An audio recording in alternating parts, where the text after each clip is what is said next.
नमस्कार, one India Hindi में आपका स्वागत है। मैं हूं शिखा थूरिया। हाल ही में बीजेपी से तृणमूल कांग्रेस में शामिल हुए पूर्व केंद्रीय मंत्री बाबुल सुप्रियो ने मंगलवार को बीजेपी सांसद पद से इस्तीफा दे दिया है। बाबुल सुप्रियो आसनसोल से बीजेपी सांसद थे। बाबुल सुप्रियो मंगलवार सुबह 11:30 बजे लोकसभा अध्यक्ष ओम बिरला से मुलाकात करने पहुंचे। उसके बाद उन्हें अपना इस्तीफा सौंप दिया। आपको बता दें, हाल ही में बाबुल सुप्रियो बीजेपी से नाता तोड़कर टीएमसी में शामिल हुए थे। दुर्गा पूजा के दौरान भी वो ममता बनर्जी के साथ गाना गाते नजर आए थे। बाबुल सुप्रियो आसनसोल से बीजेपी के टिकट पर चुनाव लड़े थे और जीत हासिल की थी, लेकिन बंगाल विधानसभा चुनाव में साइडलाइन किए जाने और फिर केंद्रीय मंत्री पद से हटाए जाने के बाद से बाबुल सुप्रियो बीजेपी से नाराज चल रहे थे और इसके बाद उन्होंने बीजेपी छोड़ टीएमसी ज्वाइन कर ली थी। सांसद पद से इस्तीफा देने के बाद बाबुल सुप्रियो ने मीडिया से बात करते हुए कहा कि आज मेरा दिल भारी है, क्योंकि मैंने अपने राजनीतिक जीवन की शुरुआत बीजेपी के साथ ही की थी। इस दौरान बाबुल सुप्रियो ने बीजेपी प्रमुख जेपी नड्डा, अमित शाह और प्रधानमंत्री नरेंद्र मोदी का धन्यवाद किया। उन्होंने कहा कि पीएम मोदी और अमित शाह ने मुझ पर भरोसा किया, इसके लिए मैं उनका आभारी हूँ। बहुत अच्छा लगा। बहुत हंसमुख फादर फिगर है। जो भी कहूँ मैं, बहुत बड़े भाई जैसे भी कहूँ, बहुत हंसमुख मिले, बातचीत किए, उनके अनुभव और मेरी बात भी सुने, बहुत अच्छा लगा। हाँ, दिल भारी तो थोड़ा सा होना चाहिए, है भी, क्योंकि पॉलिटिक्स में था नहीं, मेरी शुरुआत बीजेपी से ही हुई थी। मैं बहुत बहुत आभार व्यक्त करता हूँ प्रधानमंत्री जी, हमारे अध्यक्ष जी अमित शाह जी।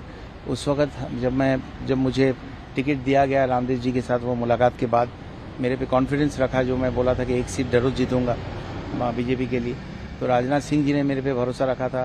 स्वामी रामदेव जी के बगैर पॉलिटिक्स में मेरी एंट्री नहीं होती थी, अगर वो मेरे पे कॉन्फिडेंस नहीं रखते।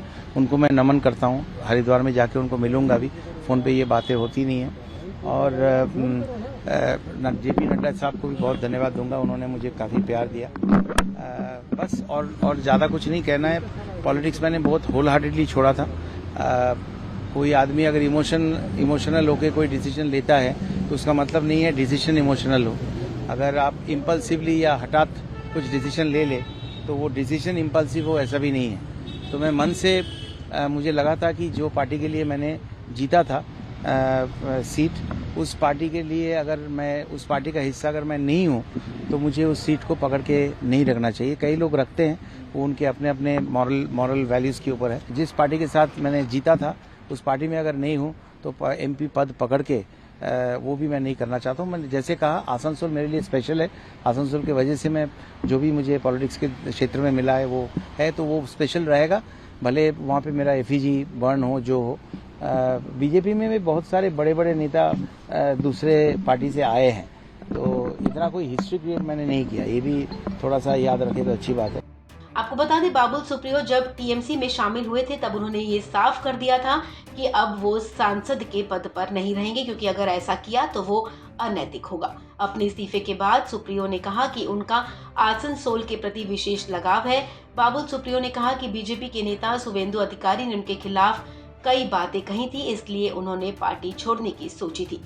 बाबुल सुप्रियो ने 2014 के लोकसभा चुनाव से पहले ही बीजेपी का दामन थामा था। वो बीजेपी की टिकट पर 2014 और 2019 का चुनाव आसनसोल से लड़े थे और दोनों ही बार वो जीत गए थे। इस खबर में फिलहाल इतना ही। तमाम अपडेट्स के लिए आप बने रहें वन इंडिया हिंदी के साथ।